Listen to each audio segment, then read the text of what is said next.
الأصدقاء الأعزاء، الصديقات العزيزات، مرحبا. المسؤول أو الزعيم الحالي لحزب العمال الكردستاني جميل بايك في الآونة الأخيرة أدلى بتصريح لوسائل الإعلام التابعة للحزب، وهذا التصريح اللي لفت انتباهي فيه عدة نقاط. النقطة الرئيسية أنه بيركز على الجانب الأمريكي. يبدو أنه الحزب له مخاوف بهذا الخصوص، أو له تحفظات أو علامات استفهام. الجانب الأمريكي طبعا الإدارة الأمريكية الجديدة وما يترتب على هذه الإدارة من تغيير سياسات فيما يتعلق بتركيا والمنطقة والجانب الكردي كمان. في نبرة جميل بايك في يعني منحين: منحة العتب أو والتودد والتوسل حتى، ومنحى التهديد. هل جانبين موجودين في الحوار، وراح انشر اسفل هذا الفيديو رابط الحوار، الترجمة العربية والترجمة الكردية أو النص الكردي والنص المترجم إلى العربية.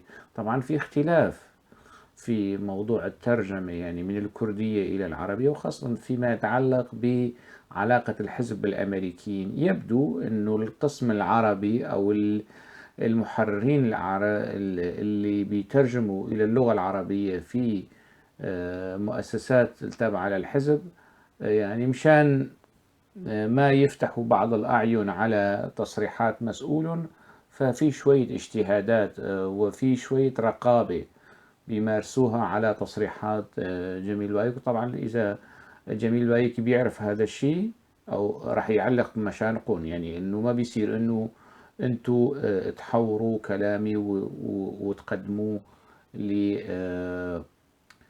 للرأي العام يعني. ففي اختلاف فيما يتعلق بموضوع الترجمة، اجتهاد واختزال بعض الفقرات يعني، وحتى بعض العبارات.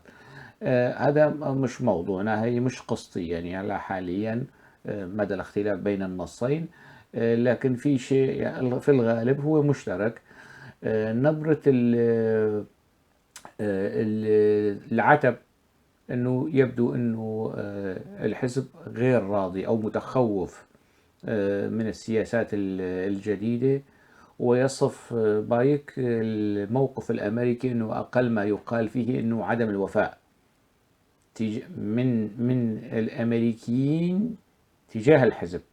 يعني هذا دليل انه الحزب قدم خدمات لامريكا فيما يتعلق بداعش ومكافحة داعش. عدا عن ذلك العشرة آلاف المقاتل والمقاتل اللي فقدوا أرواحهم في الصراع أو في الحرب ضد داعش في سوريا، جميل بايك ينسبها إلى حزبه. طبعا في هذا الكلام تأكيد وتوثيق لوجود حزب العمال الكردستاني في سوريا وفي المناطق الكردية السورية. وهذا التصريح، تصريح جميل بايك، بيجمع كل تصريحات قيادات حزب الاتحاد الديمقراطي: صالح مسلم وآل خليل وكل هاي الفيترينا، هذا الطاقم الديكور الموجود في الواجهة. هؤلاء كانوا ينفون وجود حزب العمال الكردستاني، ويقولون ويؤكدون ويعيدون ويكررون أنه العلاقة هي علاقة إيديولوجية، علاقة سياسية، علاقة فلسفية. نحن نتبنى فكر وطروحات عبد الله أوجلان، وما لنا العلاقة العضوية والامتداد، ونحن مش فرع لحزب العمال الكردستاني أو شركة مقاولات تابعة لحزب العمال الكردستاني في سوريا. حزب الاتحاد الديمقراطي هيك بيقول. تصريح جميل بايك، تصريح جميل بايك بيجمع كل هذا النفي: صالح مسلم وآل خليل وغيره وغيره، بيجمع كل هاي التصريحات تبعيتهم اللي كانوا بينفوا فيها وجود حزب العمال الكردستاني، وبيرميها في سلة المهملات أو في سلة القمامة. هذا من جهة. من جهة أخرى يعني في إشارة أنه حزب العمال الكردستاني كان دائم التواصل مع الإدارة الأمريكية وبيرسل بيبعت برقيات من سنة 99 اعتقال أوجلان وحتى إدارة جو بايدن. دائما الحزب كان يبعث رسالات أنه لا تقفوا مع تركيا، لا تدعموا تركيا، ويعني الحزب يبدي استعداده لحل المسألة الكردية، لكن يطالب الحليف التركي وحليف الناس أنه يبتعدوا عن، طبعا هذا مستحيل، يعني أن الأمريكيين يبتعدوا عن الأتراك كدولة كحلف عضو في حلف الشمال الأطلسي. هذا من سابع المستحيلات. لكن المهم في الرسالة واضح أنه مساعي حزب العمال الكردستاني اليساري لإقناع الدولة الإمبريالية، لإقناع الناتو، لإقناع الحداثة الرأسمالية أنه نحن لا نشكل خطر على مصالح الأمريكية، وأنه أنتم لازم يكون عندكم دور إيجابي في هذا الخصوص. هذا كلام جميل بايك في هذا التصريح.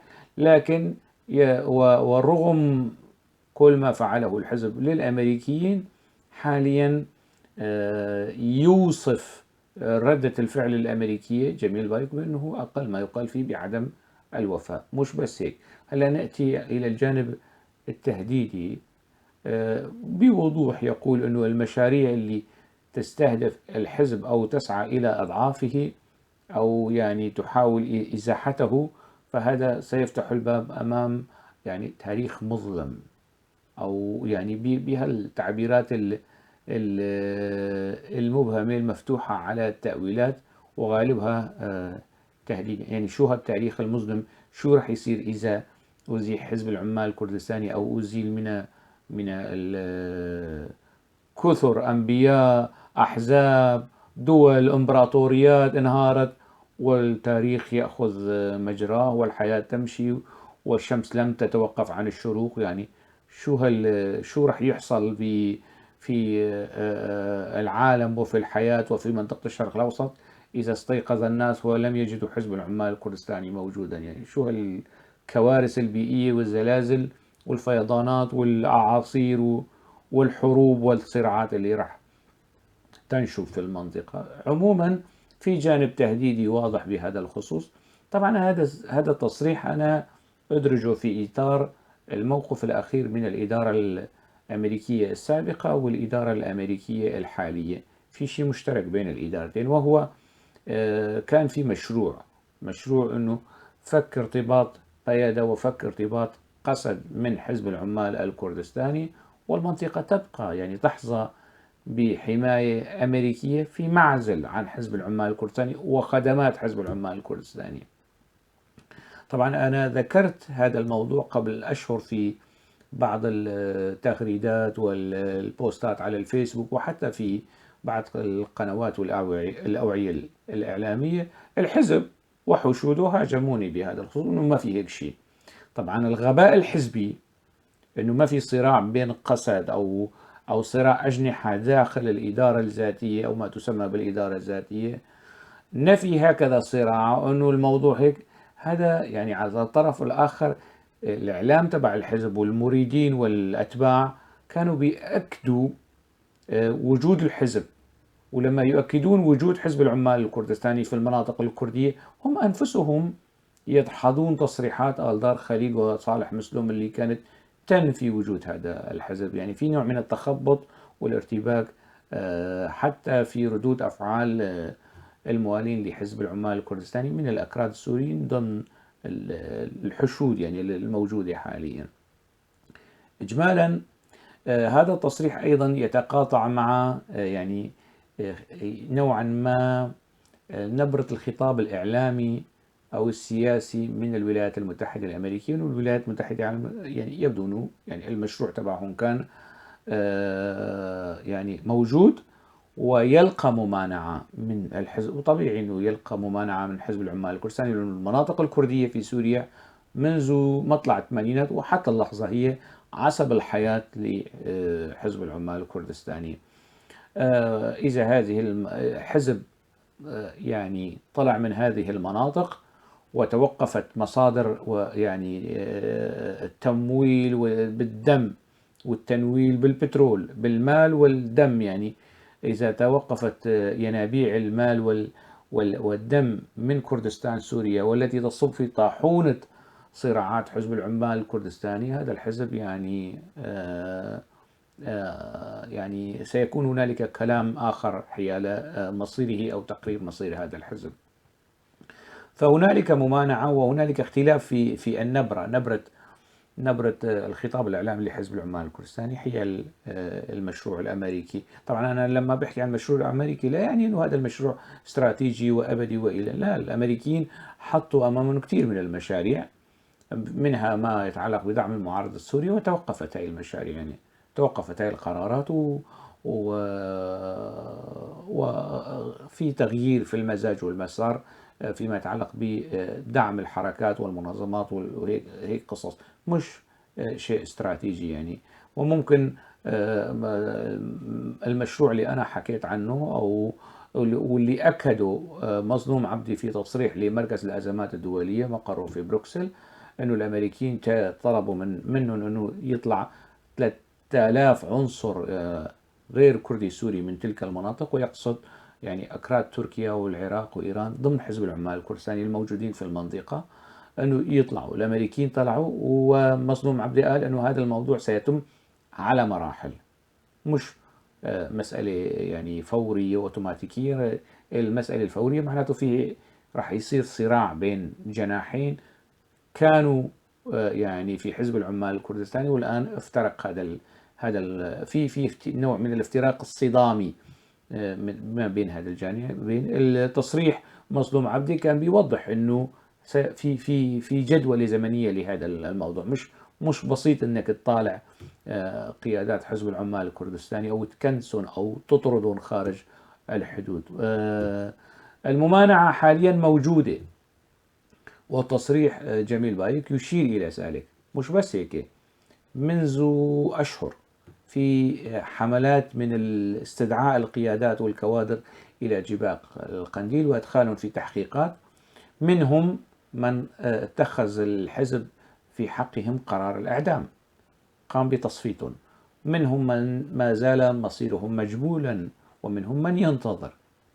في هيك شيء يعني حملة تطهير حاليا، يعني مثل عمليات التطهير اللي كان بيقوم فيها ستالين داخل الحزب، أو عمليات التطهير اللي كان يقوم فيها أوجلان لما كان المسؤول المباشر على الحزب. حاليا جميل بايك يطهر الحزب من العناصر المعادية أو المناهضة أو اللي بيعتبرها خائنة لحزب العمال الكردستاني.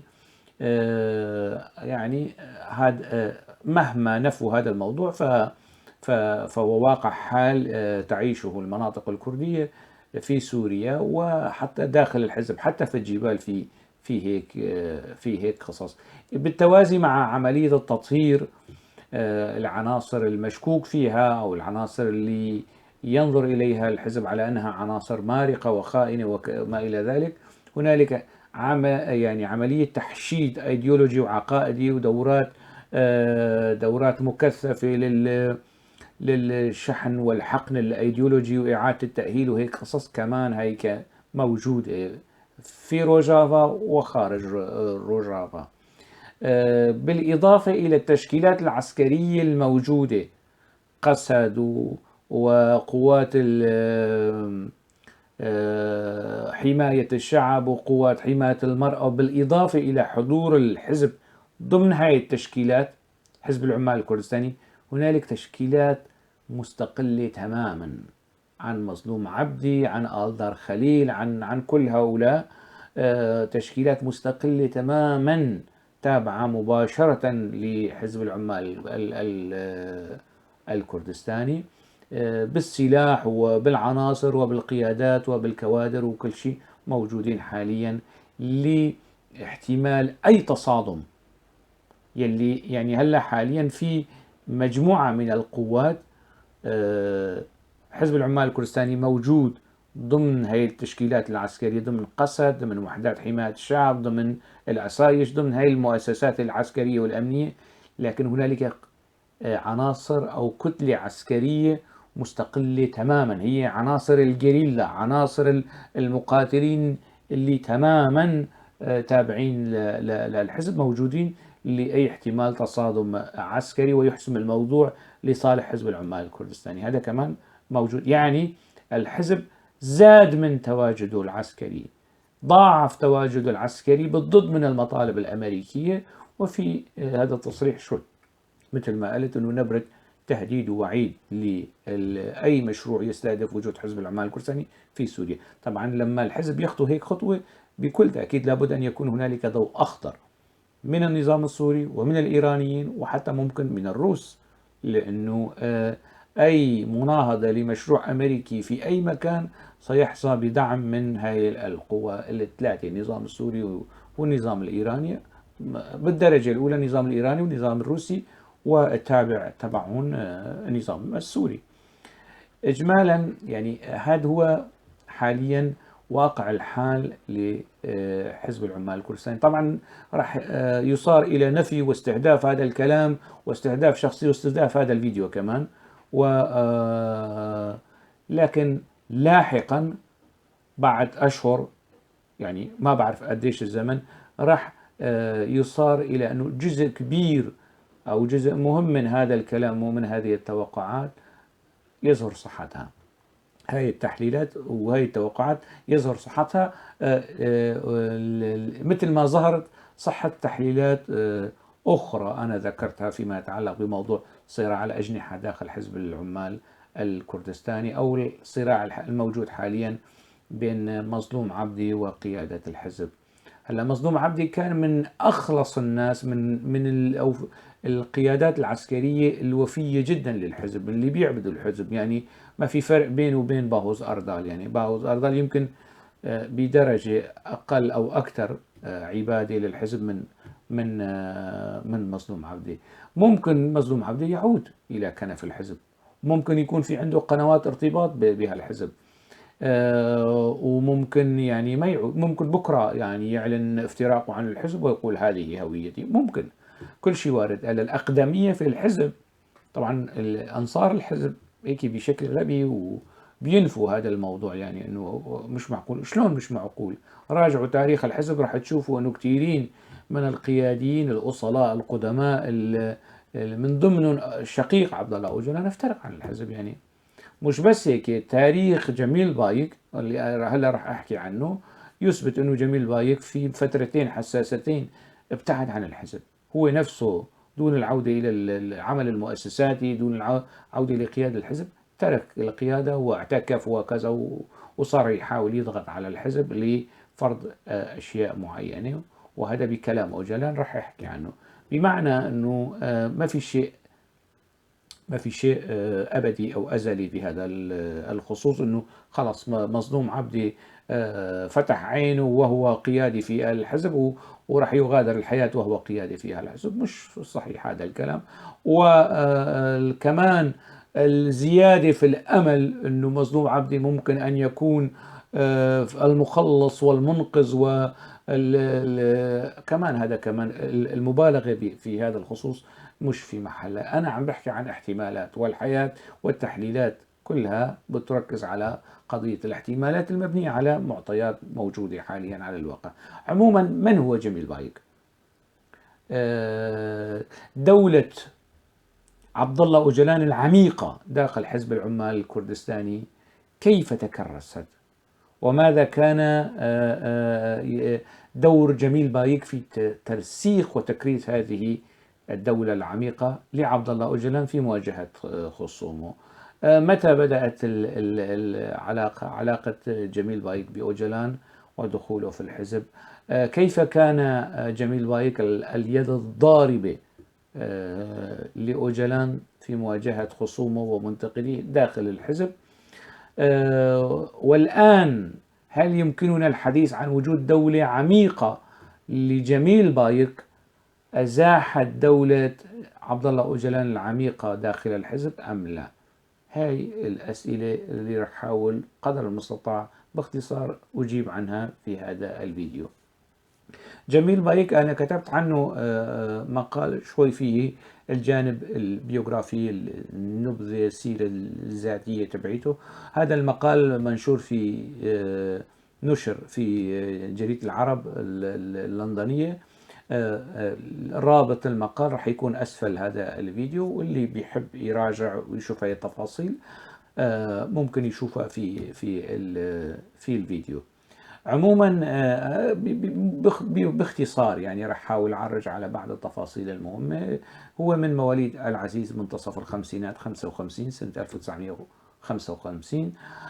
وسنة السبعين راح على جامعة أنقرة ليدرس هناك. هناك تعرف على أوجلان ومجموعة من الطلبة الثوريين ضمن اليسار التركي، من ضمنهم أوجلان ودوران كالكان، حقيق قرار، كمال بير، كاسيري يلدرم. كثير من العناصر اللي كانوا بتلك الفترة بيدرسوا في الجامعة تعرفوا على بعض، وبدأت النواة الأولى، الخلية الأولى لتشكيل حزب العمال الكردستاني آنذاك في مطلع السبعينات. في طبعا استمر جميل بايك في هذا الحضور في المؤتمر التأسيسي لحزب العمال الكردستاني. انتخب جميل بايك نائبا لعبد الله أوجلان، هو وشاهين دونماس، اثنين كانوا في نواب. الغريب انه بعد المؤتمر ال 86، المؤتمر الثالث للحزب، ما عاد في نواب لأوجلان، ما عاد في انتخاب نواب لأوجلان. يعني عند مؤتمر 90 كل المؤتمرات الأخرى للحزب ما عاد في نائب للزعيم. يعني فكرة النائب شالوها في هذا الخصوص. سكرتير الحزب كمان شالوها، عملوها الأمين العام والرئيس الحزب في المؤتمر الخامس في 95. إجمالا في المؤتمر الأول انتخب نائب جميل بايك، انتخب نائبا لأوجلان مع شاهين دونماس. في سنة 79 صار حادثتين مع جميل بايك، حادثتين مهمتين. يعني الأولى أنه بأمر وتوصية من أوجلان، جميل بايك وشاهين دونماس الاثنين اقتادوا قيادي آخر في الحزب، وكان يقال يعني قيادي مشهود بذكائه وبثقافته، اسمه جلال أيضن. أخذوا لمنطقة نائية وقاموا بتصفيته. هاي الحادثة يمكن تصنيفها أنه أول حادثة اغتيال داخلي أو تصفية داخلية ضمن حزب العمال الكردستاني في 89. في نفس العام اعتقل جميل بعد هذه الحادثة. اعتقل جميل بايك وشاهين دونماز، ويعني تم وضع اليد على شاهين وأخلي سبيل جميل بايك لأسباب غريبة وغامضة. يعني توقيف جميل بايك يعني ربما لم يتجاوز ساعات، يعني في مطلق الأحوال 24 ساعة ما تم في الاعتقال، لكن يمكن بضع ساعات تم في الاحتجاز.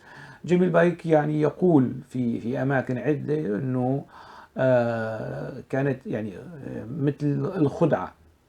هو نجا من الاعتقال بخدعة، على أساس أنه الأتراك شافوا في جيبه مصاري المارك الألماني، العملة الألمانية وقت ذاك، المارك الألماني. سألوه من أين لك هذا؟ قال لي أقارب أبي أو أقارب يعملون في ألمانيا يبعثوا لي المصاري مشان أدرس وأخلو سبيله. شاهين دونماس تم في الاعتقال. فيما بعد وفق السردية الرسمية للحزب، شاهين دونماز اعترف وأدلى بأسماء بحدود 140 إلى 150 اسم من القيادات الصف الأول للحزب، لجنة مركزية وقيادات بارزة في الحزب للسلطات التركية، وصار خاين ضمن السردية الرسمية. شاهين دونماز في سنة 91 تم قتله واستهدافه في اسطنبول من قبل الحزب، وجميل بايك بقي حيا على رأس أعماله. طبعا هاي الحادثة الوحيدة التي استهدف فيها جميل بايك، اعتقال لمدة ساعات إفراج عنه في ظروف غامضة. في نفس العام في 79 أوجلان غادر تركيا إلى الأراضي السورية دون أن يخبر أحد من رفاقه. يعني زعيم حزب يغادر بلد إلى بلد آخر دون أن يخبر الحزب والمؤسسة الحزبية، هذا يعني أنه لم يكن لديه ثقة في رفاقه، وإلا كان يعني أخبر نائبه يعني جميل بايك. في كل أدبيات الحزب ما في هالإشارة أنه أخبر الحزب واللجنة المركزية أو المقربين منه أنه سيغادر الأراضي السورية، الأراضي التركية إلى داخل سوريا بشكل سري عن طريق سرج والوصول إلى كوباني والقصص هي اللي بيعرفها أغلب المتابعين. يعني استهتار أوجلان بالمؤسسة الحزبية وبالرفاقية وبعدم مشورة الرفاق، أروح ما أروح، القرار يكون قرار جماعي مؤسساتي، ما كان في هذا الخصوص. حمل راسه وطلع وإجا وبعدين بقى بلش يقنع الحزب. ودائما أوجلان هكذا يعني يتخذ قرارات فردية وبعدين يصار إلى إقناع الحزب ويقنع الحزب، والحزب به في هذا الخصوص أداة تنفيذية لا أكثر عند أوجلان. عموما في مؤتمر 82 جميل بايك ودوران كالن كانوا من يعني الأساسيين اللي وقفوا مع عبد الله أوجلان ضد انتقادات تشاتين جونجر. سمير كمان من مؤسسي حزب العمال الكردستاني وكان مسؤول منظمة الحزب في أوروبا. وفيما بعد أطيح بسمير وكل رفاقه داخل الحزب. ورأس الحرب في هذا المشروع كان جميل بايك ودوران كالكان، وعاونهم إلى حد ما علي حيدر قيطان كمان في مواجهة سمير وطروحاته النقدية لأوجلان. وفي رسائل يعني منشورة بالتركي لسمير، وإليزا ماركوس نشرت جزء من هذه الكتابات في كتابها اللي يتناول سيرة حزب العمال الكردستاني، وكيف أنه سمير كان يحذر من ستالينية حزب العمال ستالينية أوجلان ضمن حزب العمال الكردستاني في المؤتمر الثاني للحزب. عموما في تلك المحطة، محطة 82 المؤتمر الثاني، جميل بايك كان مع أوجلان ضد تشاتين جونجر. في المؤتمر الثالث أيضا جميل بايك كان مع أوجلان وكرس أكثر ديكتاتورية أوجلان والدولة العميقة لأوجلان داخل حزب العمال الكردستاني، ويعني صير إلى مكافحة مجموعة أخرى بتهمة أنه هن تصفويين ومارقين وخواني وإلى ذلك. في مؤتمر السنة 90 المؤتمر الرابع أيضا جميل بايك كان مع أوجلان ضد المشاريع الإصلاحية التي طرحها محمد شنر. ومحمد شنر لمن يعرفه هو من مؤسسي حزب العمال الكردستاني وحضر المؤتمر التأسيسي وكان مسؤول كل معتقلين الحزب في سنوات الثمانينات وحتى مطلع يعني حتى أفرج عنه نهاية مطلع التسعينات.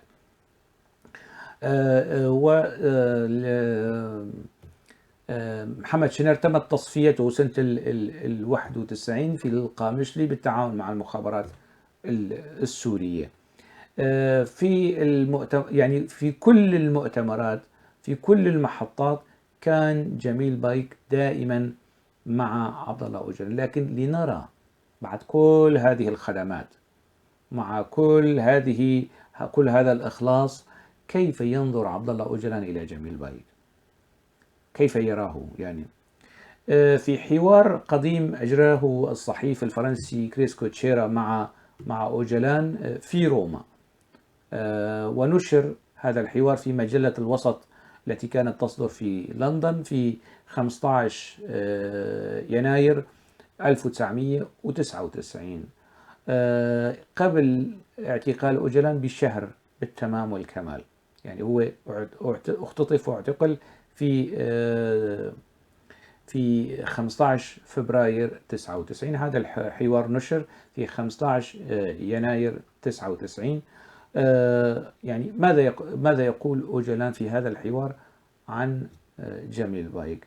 السؤال: ألا يزال جميل بايك الرجل الثاني في الحزب؟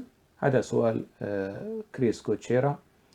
أوجلان شو بيقول في هذا الخصوص؟ ليس لدينا أرقام، يعني حتى على مستوى الأرقام أوجلان لا ينظر إلى رفاقه حتى ولو أنهم أرقام. يعني متى ينظر إليهم أرقام؟ الآن راح نشوف. بيقول ما في عندنا أرقام، يعني أوجلان هو الرقم الواحد الذي لا يقبل القسمة على اثنين، أو واحد الذي لا ثانية له، وهيك. هذا هو يعني أوجلان. ليس لدينا أرقام، وحده الذي يحقق نتائج يحق له أن يحمل رقما. من يحقق نتائج؟ الأوجلان يحقق النتائج، أو اللي يفقدون حياتهم ضمن الحزب هم اللي يحققون نتائج وبيصيروا أرقام ضمن ضحايا وشهداء الحزب. فبايك مثلا لم ينجح في استثمار تجربته عمليا. لم ينجح في استثمار تجربته عمليا. لم ينجح يقابله في المعنى، يعني ما واحد ما بيقول انه انت فاشل، لكن بيقول انت ما نجحت. فيعني بشكل غير مباشر أوجلان يصف بايك بالفاشل، يعني ما بيقول مباشرة لم ينجح في استثمار تجربته عمليا. وقد أعلنت على الملأ بعض أخطائه. في أخطاء يتكتم عليها أوجلان، أخطاء لجميل بايك لم يعلنها، لكنه أعلن بعض أخطائه. من ضمن هذه الأخطاء، شوفوا هاي البعض القليل المباح المتاح من أخطاء جميل بايك اللي أعلن أنها أوجلان، فما بالكم يعني ما خفي كان أعظم من هذا اللي أعلنه عبد الله أوجلان. رح نشوف هلا شو أعلن أوجلان من بعض أخطاء جميل بايك. من الأمثلة على ذلك والكلام لأوجلان إنه قرر منفردا أن يترك القيادة مرتين. جميل بايك يعني ترك القيادة مرتين في عام 1995 أو عام 1997. في هدلون العامين، في هالفترتين جميل بايك ترك الحزب دون العودة للرئيس، للجنة المركزية، للقيادة، للمؤسسة. اعتكف، ترك، ابتعد عن قيادة الحزب. وهذا أمر خطير. هذا الكلام لأوجلان حرفيا. وهذا أمر خطير. كنا في قلب كردستان في وادي زاب، وكان لدينا 5000 مقاتل يمكنهم مواجهة 50 ألف جندي تركي. يعني عم يحكي شوي عن الحالة والوضعية وقت ذاك. إنه مخلص للغاية، هذا كلام أوجلان، وصف أوجلان لجميل بايك، لكنه فرداني للغاية أيضا. يعني يتحرك بشكل فرداني لا يعود إلى المؤسسة. طبعا يعني أوجلان أكثر منه فردانية، بدليل أنه لما غادر الأراضي التركية لم يستشر أحد ولم يخبر أحد، ولم يقل لأحد، لا مؤسسة حزبية، لا قيادة، لا وكذا. إنه مخلص للغاية ولكنه فرداني أيضا. ورفضنا حكمه بالإعدام على عدد من المسؤولين العسكريين. طبعا هو نفذ هذا الحكم بالإعدام. بعد تنفيذ أوجلان رفض هذه الأحكام. رفضنا حكمه في الإعدام. فحتى شوفوا التعليل تبع أوجلان، فحتى لو ارتكب أولئك العسكريون جرائم حرب فثمة وسائل أخرى لإعادة تأهيلهم. شوفوا هذا الكلام لأوجلان واضح وصريح بأنه يمكن التعامل مع مجرمين حرب. مجرمين حرب ينبغي أن يحاسبوا وفق القانون الدولي، وفق المحاكم الدولية، يكونوا مكانهم في السجون، مش أحزاب ثورية وحركات تحرر وطني وكذا. مجرمين حرب. أوجلان يرفض أنه هذا الاتهام حتى ولو كانوا مش مشكلة، يعني حتى ولو كانوا مجرمين حرب فيمكن إعادة تأهيلهم. هذا تأكيد وإثبات أنه هنالك مجرمون حرب بكلام أوجلان داخل الحزب، داخل حزب العمال الكردستاني. وأوجلان ما عنده مشكلة في هذا الخصوص، عنده مشكلة في طريقة المعالجة. يعني طريقة جميل بايك كانت التصفية، يعني على أساس جميل بايك كتير إنساني. هلا رح نشوف شو سوى جميل بايك. هو نفسه اللي اتهم هؤلاء القادة بأنهم مجرمون حرب، هو نفسه اقترف ما اتهم به القادة الآخرين. فحتى لو كانوا أولئك العسكريون ارتكبوا جرائم حرب، فثمة وسائل أخرى لإعادة تأهيلهم. ما عنده مشكلة وجلا يعني. هذا اللي بيتصور مع الحمام ومع السلام وكذا، وأنه بيحب السلام، وبندقية في يد، وحمامة في يد، وحمامة في رأسه، وحمامة فوق كتفه، ومع كلامه واضح في السنة 99 في حواره مع كريس كوتشيرا. ما عنده مشكلة حتى لو ارتكب أولئك العسكريون جرائم حرب، فثمة وسائل أخرى لإعادة تأهيلهم. هذا مش كلامي، هذا كلام أوجلان، كلام عبد الله أوجل فيما يتعلق بالوضع الداخلي لحزبه ولقيادات حزبه. وكان بايك، كلام لأوجلان، يرى أنه يجب تصفية الجرحى من مقاتلين كي لا يقعوا أحياء في يد العدو.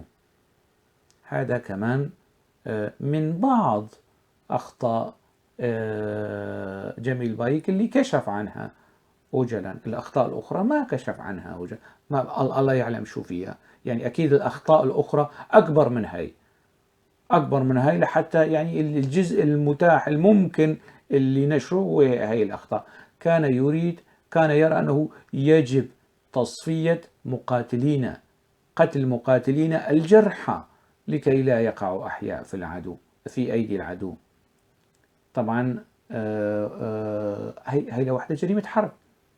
إذا أنت تقوم بتصفية جرحى العدو فهي جريمة حرب، فما بالك أن تصفي رفاقك الجرحى، اللي يعني أنت رفاق السلاح ورفاق الدرب ورفاق القضية، وأنت تقوم بتصفيتهم ويموتوا برصاصك أنت، بحجة أنه لكي لا يقعوا أحياء في يد العدو ويصبحوا خوانة أو مناهضين للحزب. هذا تفسير السيد جميل بايك لاستهداف الجرحى المقاتلين من الحزب. رفضنا ذلك الكلام لأوجلان. طبعا شو رفض ذلك؟ الجريمة وقعت، المذبحة وقعت، وكل اللي داخل الحزب بيعرفوا هاي القصة، كلهم بيعرفوا هاي القصة، قصة أنه أوامر جميل البايك اللي نفذت في حق مجموعة من الجرحى تم تصفيتهم، يمكن نجا منهم 1 أو 2، وروا هاي المذبحة المروعة والبشعة داخل حزب العمال الكردستاني، واللي كان يتحمل مسؤوليتها جميل بايك الذي يقود الحزب حاليا. رفضنا ذا. أنت شو رفضت؟ المجزرة وقعت يعني، وأنت لم تحاسب جميل بايك على هذه المذبحة، لم تحاسبه يعني. لماذا؟ لا أعلم. ربما يعني اثنين بيعرفوا بعض. يعني أوجلان لا يستطيع، كل تاريخ الحزب بيبهدل جميل بايك، يوبخه، يتعامل معه بعنف كذا، يحطمه من الداخل معنويا ولفظيا، وممكن أن يجري له محاكمة شكلية يحكم عليه بالإعدام، بعدين أوجلان يعطيه طوق نجاة. بيقول هذا أسلوب أوجلان، أنه يحاكم أغلب القيادات، يعمل لهم هيك محاكمات شكلية ويصدر بحقهم حكم الإعدام، وأنا أنقذتك، الحزب كان سيعدمك، أنا اللي أنقذت حياتك، فأنت ينبغي أن تكون مدين لي. هيك هي التقنية في ربط أوجلان للقيادات بنفسه بذاته، وشراء الذمم والولاءات في هذا الخصوص. أنت الحزب حكم عليك بالموت بالإعدام، وأنا اللي أنقذتك، أنا يعني أنت مدين لحياتك لأوجلان يعني.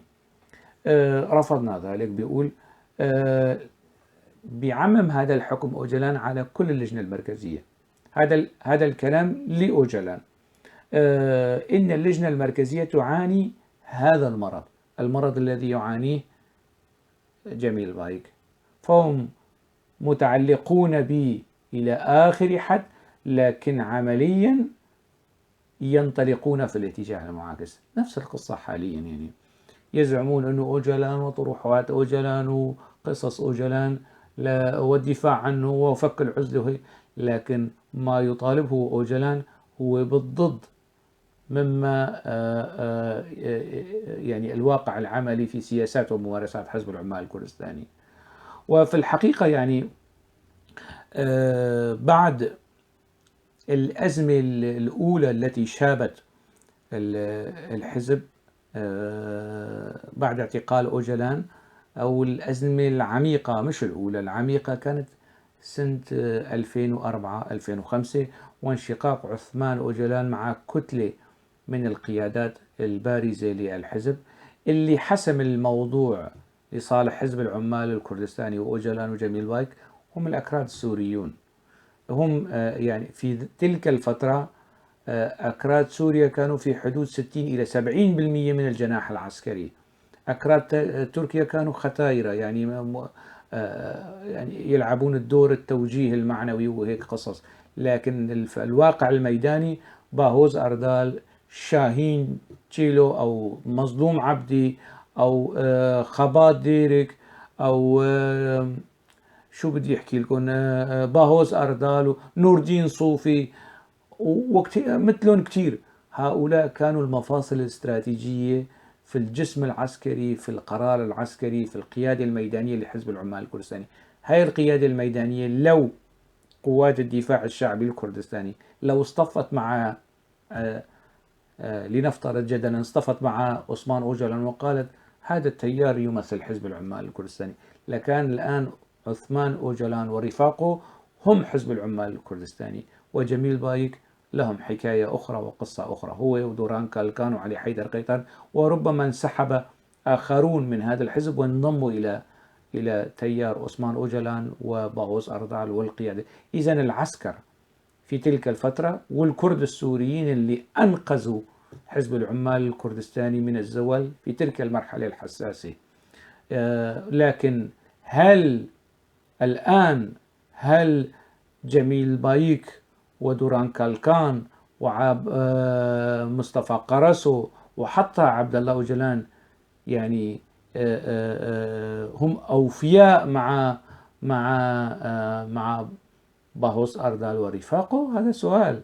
التصفيات الداخلية حاليا اللي بتصير ورح يوصل الدور لباهوس مهما كان مخلص، مهما كان يعبد الحزب، مهما حاول أن يضحي بقريته، بأهله، بناسه، بعشيرته تحت أقدام جميل بايك وقيادات حزب العمال الكردستاني، رح يصل له الدور. ويعني يعني ما زالت قضية نور الدين الصوفي يكتنفها الغموض، ويعني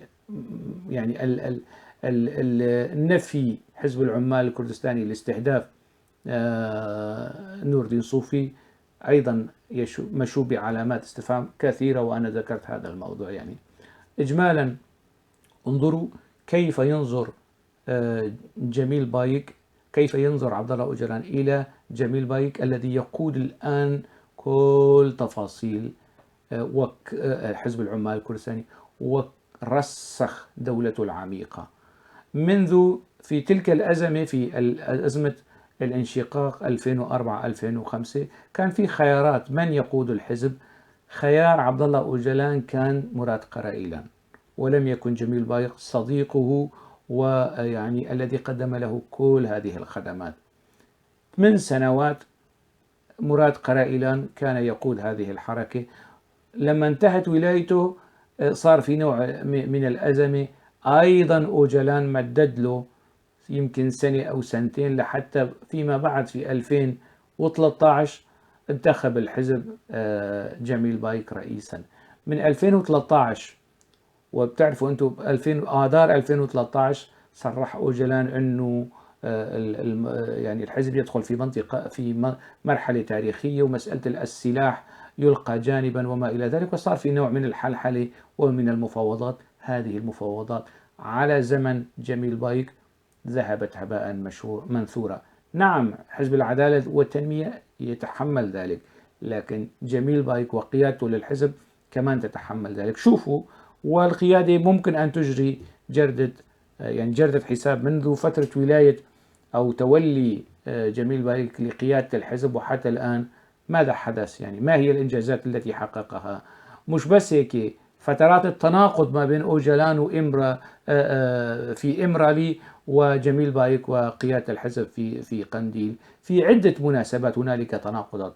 مثلا الإضرابات عن الطعام في السجون التركية، صرح أوجلان بتصريح وأبطل هذه الإضرابات، وقال إن من يضرب عن الطعام ليسوا الموجودين في السجون، إنما الذين خارج السجون اللي بينعمون في حياتهم، ويقصد بها جميل بايك وقيادة الحزب. هاي المناسبة الأولى اللي صار في نوع من التناقض والتصادم ما بين القيادة في قنديل أو الزعيم الروحي أو الزعيم الشكلي للحزب عبد الله أوجلان، والزعيم الفعلي اللي هو جميل بايك. النقطة الأخرى اللي صار فيها نوع من التصادم والاختلاف لما فاز حزب الشعوب الديمقراطي ب 80 برلماني، وهذا الكلام لصلاح الدين دمرتاش أثناء التحقيق، أنه أوجلان طلب منهم أنه يكون في حكومة ائتلافية، وكان حزب العدالة والتنمية مهيئ لهذا الفرصة، لكن جميل بايك واليساريين المتعفنين داخل الحزب، حزب الشعوب الديمقراطي، مانعوا تشكيل حكومة ائتلافية، لكان الأكراد الآن جزء من الحكومة بدل حزب الحركة القومية. أصلا حزب العدالة والتنمية متى اتجه لحزب الحركة القومية؟ بعدما سدت الأبواب في وجهه من حزب الشعوب الديمقراطي بأمر من جميل بايك، وبالضد من رغبة أوجلان، والكلام لصلاح الدين دمرتاش. النقطة الثالثة اللي كان فيها نوع من الاختلاف والتصادم ما بين إمرالي، ما بين أوجلان وجميل بايك، هي انتخابات رئيس بلدية اسطنبول، لما طلب أوجلان أنه قفوا على الحياد، يعني لا تنتخبوا هذا، يعني الوقوف على الحياد أيضا كان سيخدم مرشح العدالة والتنمية، لكن بأمر من جميل بايك انخرط الحزب في هاي اللعبة، وانتخبوا مرشح حزب الشعب الجمهوري بالضد من العدالة والتنمية. مشكلة حزب العمال الكردستانية مع السلطة وليست مع المعارضة. حل القضية الكردية مع السلطة. ليش حزب العمال الكردستاني مستعد أن يتعاون مع النظام الإيراني والنظام السوري، وحتى يعني أنا ذكرت حتى كان له قنوات ارتباط مع نظام صدام حسين، ودائما يتحجج حزب العدالة والتنمية وحزب العدالة ويركز بهذا الخصوص. هذا في مشكلة، في نوع من التحالف الخفي بين هذا الحزب وبين الدولة التركية العميقة، في تحالف خفي بين دولتين، الدولة العميقة لجميل بايك في حزب العمال الكردستاني، والدولة العميقة في تركيا، يعني ويلتقيان في نقطة واحدة، وهو استمرار دوامة الدم والنزيف ويعني الإطاحة بالمكتسبات الكردية، ليس فقط في تركيا وإنما أيضا في سوريا وفي كردستان العراق. الآن جميل بايك يحاول قدر المستطاع يعني استجلاب الكارثة، مثلما استجلبها إلى كوباني وعفرين وسريكانية سيستجلبها إلى قامشلو، ومن يتحمل مسؤولية كل هذه الكوارث هم الموجودين داخل الحزب من الكوادر الكردية السورية، وفي رأسهم يعني وفي طليعتهم باهوس أردال وألدار خليل وزاخو يوسف، وكل هؤلاء اللي مستعدين أن ترتكب مذابح في مناطقهم، ولا يرف لهم جفن في سبيل أنه لا يخسروا مناصبهم الوهمية داخل حزب العمال الكردستاني. الآن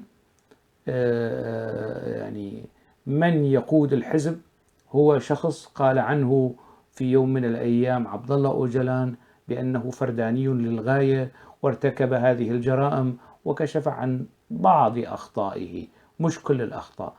بالفعل يعني ما خفي كان أعظم. في هذه العجالة حاولت أن أسلط الضوء على هذه الشخصية التي تتحكم الآن بمصير كرد سوريا وبمصير كرد تركيا، وتتدخل في مصير كرد العراق وكرد الإيران.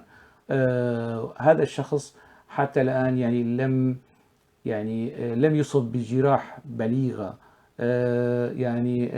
ذكرت أنه اعتقل لبضعة ساعات مرة واحدة. شخصية غامضة بصراحة، وأنا التقيت فيه يعني في سنة 2007 في جبال قنديل، وجرى بين دردشة. كان الطاقم الإعلامي لحزب العمال الكردستاني موجودين من أوروبا، من تركيا، من سوريا، الكل موجودين. أنا كنت هناك بوفد من صحيفة الحياة لإجراء بعض الحوارات، وأجريتها مع قرأ إلى كذا، والتقيت بجميل بايك ودار بيننا حوار. أنا طرحت عليه أسئلة تتعلق، يعني أسئلة إنسانية، أسئلة عادية تتعلق بطباعه، بميوله، بالموسيقى التي يحبها، بعلاقته بالمرأة، علاقته بالأكل، علاقته بالطبيعة. أسئلة لا تتعلق بالسياسة وبالتحليل السياسي والأحداث، لكي يتعرف على الجانب. هو كان منزعج من هذه الأسئلة، ويعني نقل لي فيما بعد أنه لماذا يطرح علي هذه الأسئلة. يريد أن يحافظ على الغموض الموجود في شخصيته، لا يريد أن يتعامل بشفافية ويعرف الناس علاقته بالمرأة، علاقته طفولته كيف كانت، مرحلة الشباب كيف كانت، الحياة الجامعية، نكساته، إخفاقاته، قصص الحب في حياته. يعني هاي الجوانب الاجتماعية والإنسانية هي مش جوانب خاصة، وشخصية عامة. ف يعني كان هيك حذر في هذا الخصوص، ويمانع انه لكن يعني انا حكيت وطرحت اسئلتي اللي هي اسئلتي بالدرجه الاولى يعني. وكانوا كثيرين موجودين، من ضمنهم يعني رشاد صورقول، مدني فرحو، اجدر شيخو، طيب تمل، كثيرين كانوا موجودين. انا وجميل بايك نحكي، وهن فقط يستمعون لهالنقاش. بالمحصله يعني انا لما عم نتكلم عن جميل بايك اتكلم مش هيك حكي، يعني مرفق بوثائق والقليل من التحليل يعني في هذا الخصوص. أكيد في هالفيديو راح يكون في هفوات أو أخطاء أو يعني يعني لا يمنع، أو أخطاء تكون عادة موجودة في كل البحوث أو الدراسات أو الفيديوهات، لكن هي محاولة بهذا الاتجاه تسليط الضوء على دور ووزن وتأثير جميل بايك، والتأكيد على أنه حاليا من يحكم حزب العمال الكردستاني هو جميل بايك ودولته العميقة التي يصل هذه الدولة العميقة التي يصل حدودها إلى هنا، إلى أوروبا يعني. وأخشى مما أخشى أن دولة جميل بايق العميقة يتجاوز حدودها حزب العمال الكردستاني إلى أحزاب ومؤسسات وبلدان أخرى. وهذه الدولة يعني دولة جميل بايق العميقة تبقى وتتمدد. هذا الفيديو هو في اتجاه نقد هذا السلوك، نقد المفاهيم، نقد التجارب، وليس نقد الأشخاص بعينهم يعني. ألقاكم على خير وشكرا كثير.